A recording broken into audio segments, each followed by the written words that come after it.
Hi, I'm Jerome R. Velasco from San Isidro, Rosario, Batangas.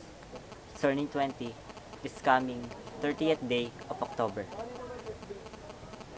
A fourth-year college student of Batangas State University taking up Bachelor of Science in Mechanical Engineering.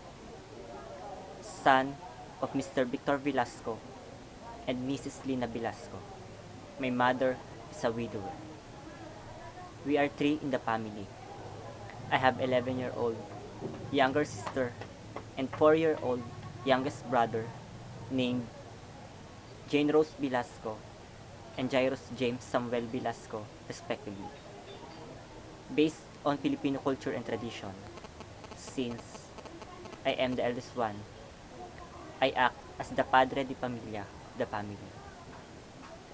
I love playing chess and saidama, watching television, um, making artworks, composing Tagalog poems, and solving engineering problems.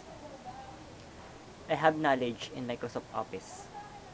I have background in AutoCAD and even in SolidWorks. I can operate lathe machine. I know how to shape proper tool bit for its purpose using grinding machine. Also, I know how to use power drill and hand drill machine. I am a hardworking person. I can assure you, I'll do my best for whatever task had given to me. Like others says, small but terrible. Like a chair with a simple purpose.